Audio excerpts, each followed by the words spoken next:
E aí, pessoal, bem-vindos a mais uma aula nossa de coordenadas polares, atacando agora as transformações entre coordenadas. Entre quais coordenadas? As coordenadas cartesianas, que nós já conhecemos muito, e as novas coordenadas, as polares, beleza?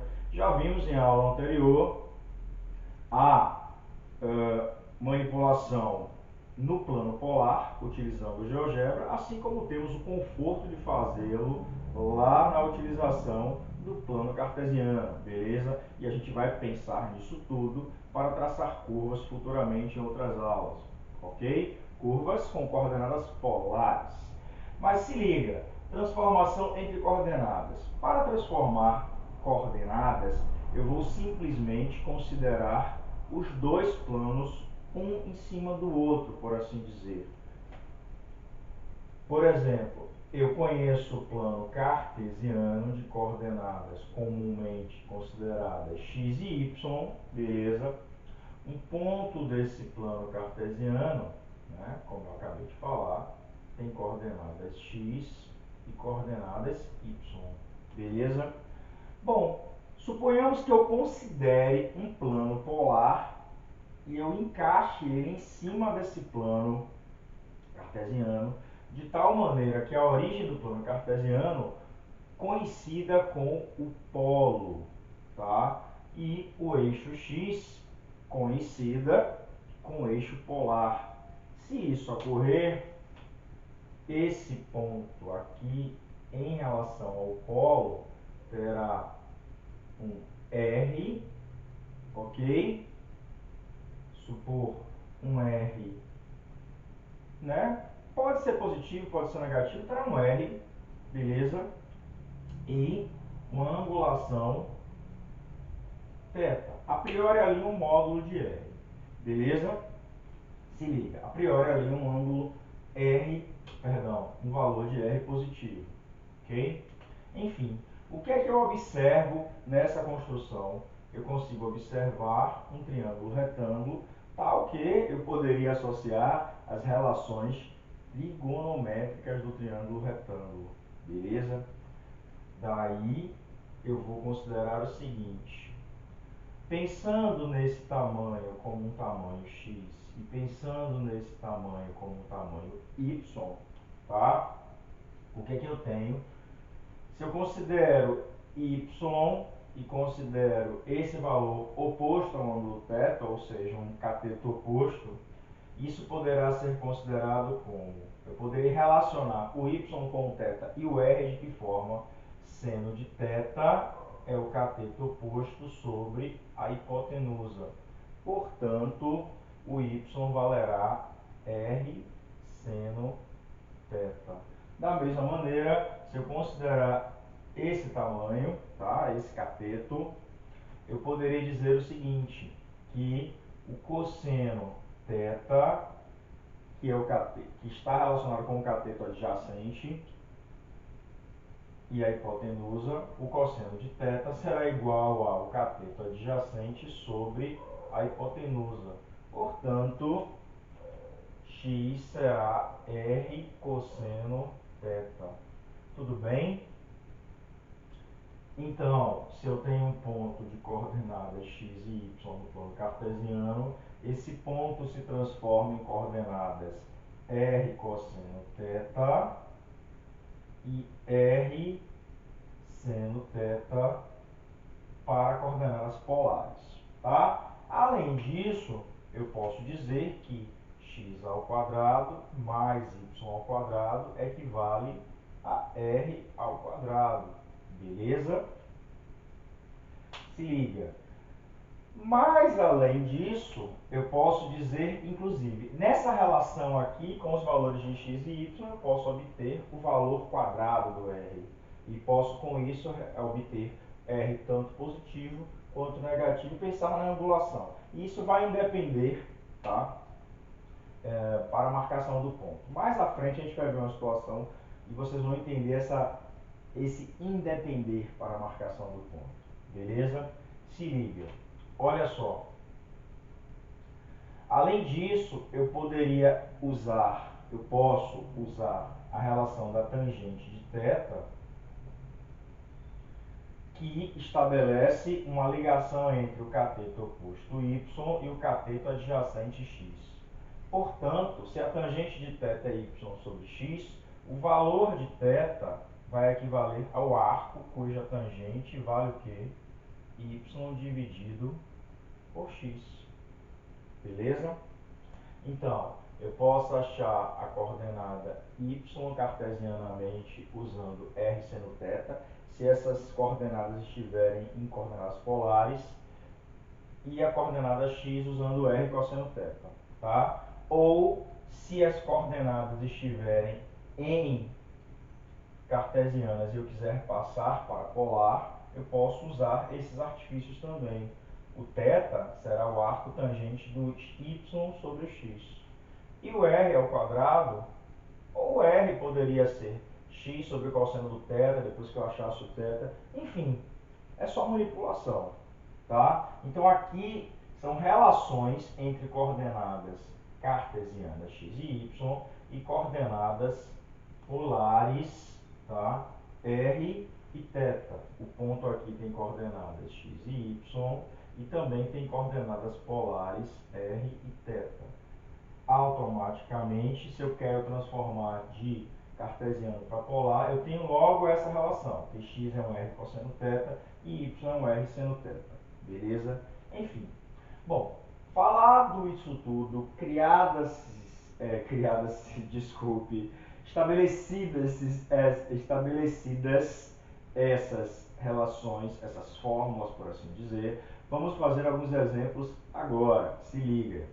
Então, pessoal, vamos fazer aqui um primeiro exemplo. Nesse primeiro exemplo, eu indico para que transforme em coordenadas polares os pontos que estão, em coordenadas cartesianas, os pontos que estão em coordenadas polares, tá? Esse é o formato de coordenadas polares. Eu tenho uma angulação, eu tenho uma medida R, tá? Da mesma maneira aqui. Então, aqui é o meu R, aqui é o meu θ. Por falar nisso, nós sabemos marcar esses pontos, correto? Deixa eu pegar aqui o outro vermelho. Se eu considero um eixo polar, esse ângulo equivale a 7π sobre 6, π sobre 6, 30 vezes 7, 210. Eu tenho 210 mais ou menos por aqui, tá? Essa é a angulação, porém eu marco menos 4R. Então eu volto e aí eu vou marcar esse ponto ali, né, que eu vou chamar de, suponhamos, ponto da letra A. Nessa posição. Ele é 7π sobre 6, é essa angulação, tá? 210 graus, pensando em graus. E volto 4 unidades. Vai contrário ao que? A finalização do ângulo, tudo bem? Se liga, você faz a extensão, né, da finalização do ângulo no sentido contrário, como já falamos em aula anterior. Então a marcação do ponto A ocorre nesse lugar. Já a marcação do ponto B, do item B, será um ângulo negativo, ok? Então uma movimentação será no sentido horário, menos π sobre 3, menos 60 graus, algo aqui. E 5. Aqui era 4, vou botar só um pouquinho maior. Pronto. A marcação seria aqui, tá? Se eu tivesse o plano cartesiano, eu teria aqui como um eixo y e um eixo x. Esses pontos teriam que coordenadas? Pelo que eu estou observando, ó, geometricamente, de forma gráfica, eu já observo que o x e o y desse ponto na letra A terá coordenadas positivas, porque o posicionamento do ponto em coordenadas polares da letra A está para o que? O primeiro quadrante, onde o x é positivo e o y é positivo. É bom refletir sobre isso e não só usar as fórmulas que a gente viu de forma aleatória. O que é que a gente viu, inclusive? Se eu tenho r θ, eu consigo x e y muito rapidamente. X será dado por r cosseno θ, ou seja, x será menos 4 vezes cosseno de 7π sobre 6. Menos 4 vezes, então, quem é cosseno de 7π sobre 6? Cosseno de 7π sobre 6 é o cosseno de...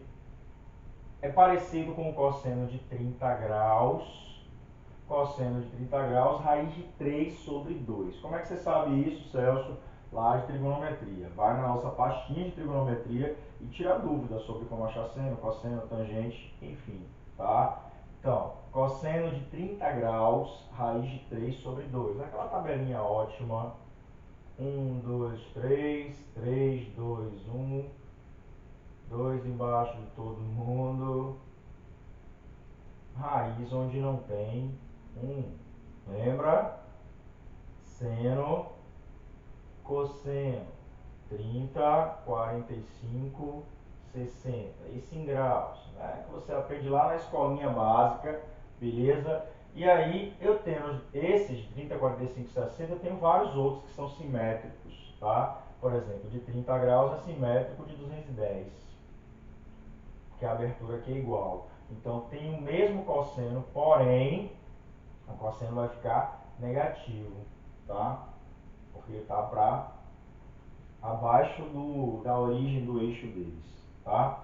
Então, isso aqui é menos raiz de 3 sobre 2, ou seja, 2 raiz de 3. Então, eu já sei que essa medida é 2 raiz de 3, o que está coerente, porque tanto o x quanto o y devem ser positivos, porque a marcação desse ponto, se eu colocar um plano cartesiano associado, estará no primeiro quadrante. Quem é o y? R seno θ. Foi o que acabamos de deduzir, tá?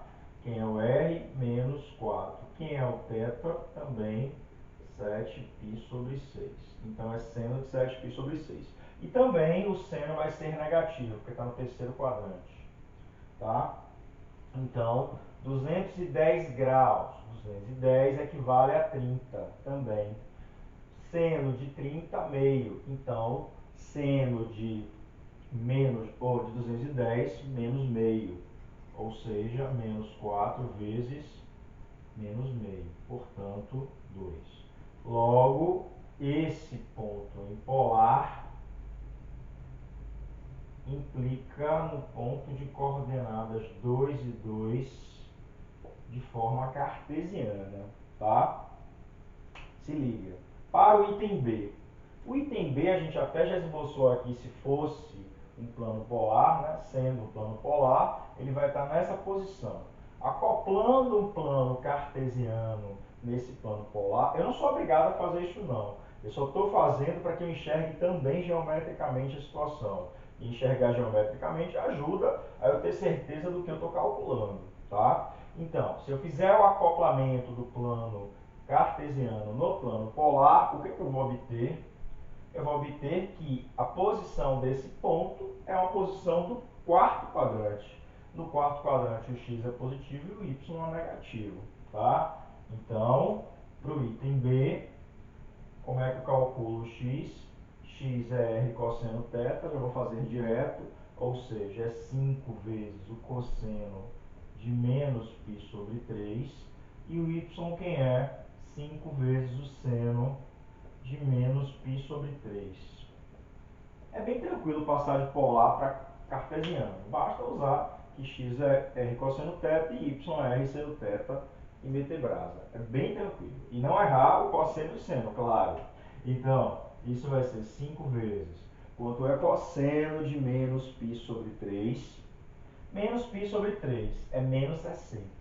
Cosseno de 60 é similar ao cosseno de 60, é côngruo. Cosseno de 60, meio. Cosseno de menos 60 também é meio. Está na parte positiva, tá? Então, meio. Logo, 5 sobre 2. E seno de 60, raiz de 3 sobre 2. Como raiz de 3 sobre 2 é o seno, ele estando aqui embaixo, no quarto quadrante, o seno será negativo. Logo, 5 vezes menos raiz de 3 sobre 2. Portanto, menos 5 raiz de 3 sobre 2. Beleza? E aí eu tenho aqui o ponto de coordenadas ou polares tal implica no ponto de coordenadas cartesianas 5 meios e 5 raiz de 3 sobre 2. Beleza? Vamos continuar para mais um exemplo. Então, pessoal, continuando agora com o segundo exemplo, fazendo a transformação de pontos que estão em coordenadas cartesianas para coordenadas polares. Se liga, como aconselhável, no primeiro exemplo, vamos marcar esses pontos no plano cartesiano, tá? Para saber o posicionamento deles.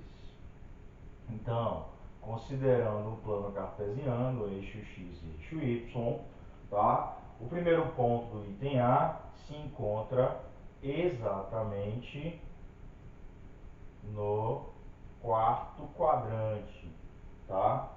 Porque x é positivo, y negativo. Assim como o segundo ponto se encontra no segundo quadrante, 3.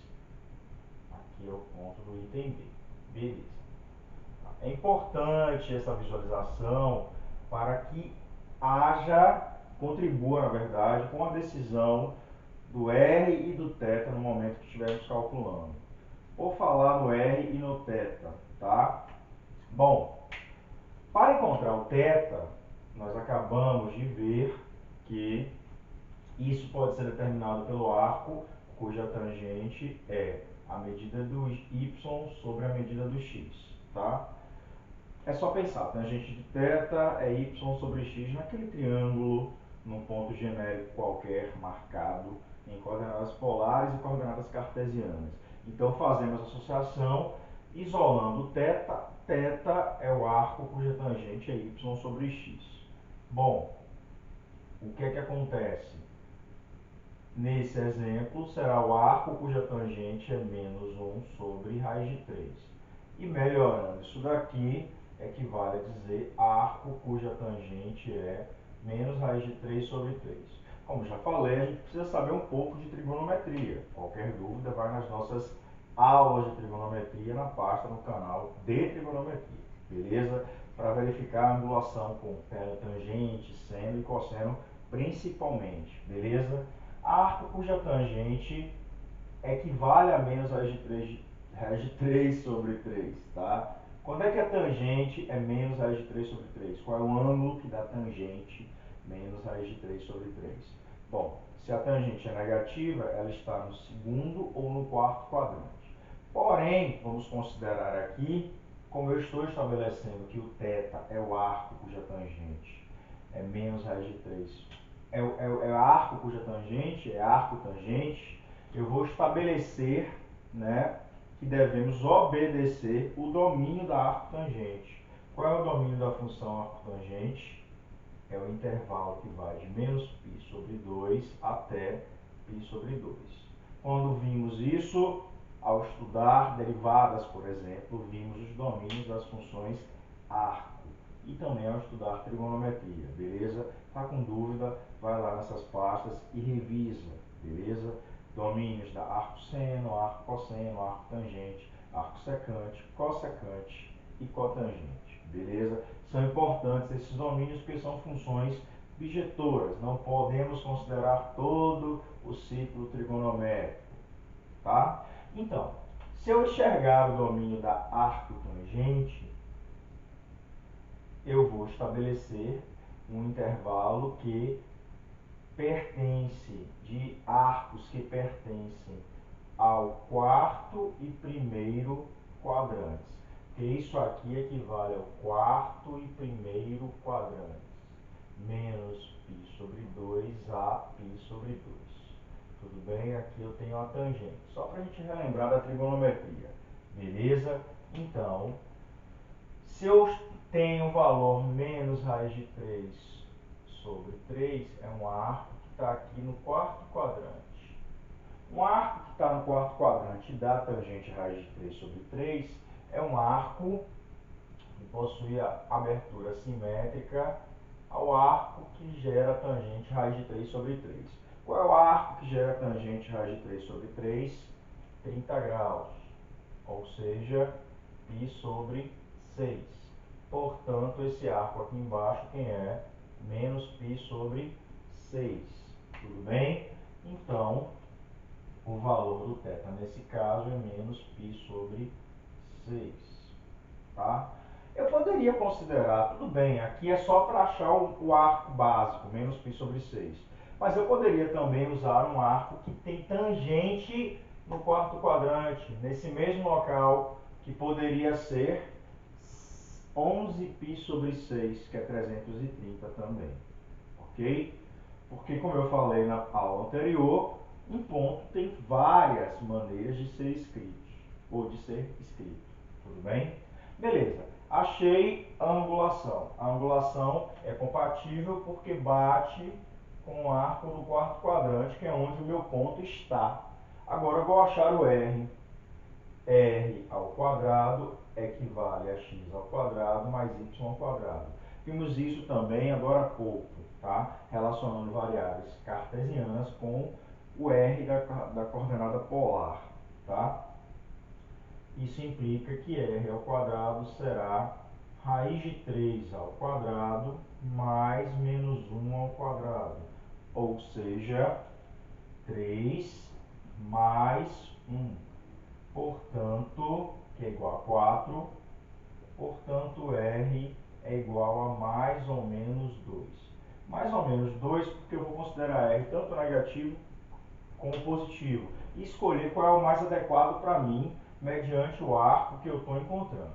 Se eu estou achando um arco do quarto quadrante e o R e o ponto que eu procuro está no quarto quadrante, para que ele permaneça no quarto quadrante, esse R tem que ser o quê? Positivo. Porque se for negativo, seria uma angulação, seria um ponto marcado no segundo quadrante, não no quarto quadrante. Seria no prolongamento, tudo bem? Logo, o meu ponto em coordenadas polares vai equivaler ao quê? A 2 menos π sobre 6. Também poderia ser escrito, se eu optasse por R negativo, eu teria que considerar um ângulo, ao invés do quarto quadrante, um ângulo que estivesse no segundo quadrante. Por exemplo, com essa mesma abertura, tá? De 150. Eu teria essa mesma abertura aqui de 150. Poderia ser, por exemplo, 5π sobre 6, que é 5 vezes 30 graus, é 150. Então, seria esse ângulo aqui. Aí, ao marcar 150, eu volto 2, o que recai aonde? Nesse mesmo local. Tudo bem? Como eu falei, o ponto tem várias marcações. E o que é o correto, Celso? Tanto faz. Você escrevendo isso como resposta ou isso como resposta, ambos equivalem a essa marcação cartesiana, tá? Enfim, vamos fazer o do item B. Aqui é o do item A. O do item B, do mesmo jeito, galera, como é que fica θ? Quem é arco cuja tangente é 3 sobre menos 2. Vou fazer agora, direto, já lembrei da fórmula. Quem é o arco cuja tangente é menos 3 sobre 2? Não sei. Não sei. Não sei assim. Não sei de forma básica. Não é um arco básico. Não é um arco que seja côngruo, desculpe, a 30, 45 ou 60, como a gente procura na trigonometria. E nesse caso, o que é que eu respondo? Nada. A resposta é simplesmente aquela. Quem é o ângulo que eu procuro? É um ângulo cuja tangente é menos 3 sobre 2, menos 1,5. Eu só sei que é negativo, óbvio, que está associado ao segundo quadrante. Beleza. Ok? E vou agora achar. Trouxe esse exemplo propositalmente para lembrar que nem sempre a gente acha um ângulo perfeito, um ângulo básico. Pode achar um ângulo desconhecido. E nesse caso, você só diz que ele é um arco cuja tangente vale aquela relação, aquele valor que está sendo envolvido. Nesse caso, 3 sobre menos 2, ou menos 3 sobre 2. E quem é o R? r ao quadrado será x ao quadrado mais y ao quadrado, ou seja, 4 mais 9, 13. Portanto, r será mais ou menos a raiz de 13. Pegarei o positivo, pegarei o negativo. Bom, esse arco, por ser negativo, é um arco que está no quarto quadrante. Como eu estou considerando o domínio do arco tangente, os arcos que eu encontrar ou estarão no quarto quadrante ou estarão no primeiro quadrante. Nesse caso, é um arco que pertence ao quarto quadrante, que é onde as tangentes são negativas para o arco tangente. Beleza? Porém, eu tenho a minha marcação no segundo quadrante. Como eu estou com um arco do quarto quadrante e eu quero que ele seja projetado, o ponto polar seja projetado no segundo quadrante, o R tem que ser o quê? Negativo. Eu considero o arco no quarto quadrante e retorno ele para o segundo quadrante. Beleza? Então eu vou ter um ponto com coordenadas menos raiz de 13 e arco cuja tangente é menos 3 sobre 2. Tá? Aqui é um arco do quarto quadrante, eu estou obedecendo o domínio do arco tangente, tá? Porém, o meu ponto cartesiano é um ponto do segundo quadrante. Então, significa que eu tenho um arco aqui, esse arco é um arco de medida, arco tangente menos 3 sobre 2, e aí eu considero ele e volto a partir dele quantas unidades? Volto raiz de 13 unidades, tudo bem? Por isso que eu tenho que pôr menos raiz de 13, porque é considerado voltar raiz de 13, beleza? E com isso eu terei a marcação exatamente nesse local, que é o local onde está o ponto de coordenadas cartesianas menos 2 e 3, beleza? É isso. Beleza. Sei transformar de cartesiano para polar e vi também de polar para cartesiano, tá? Próxima aula vamos ver um pouco de simetria e equação da reta, tá? Curte, compartilha, escreve se não escreveu e até a próxima.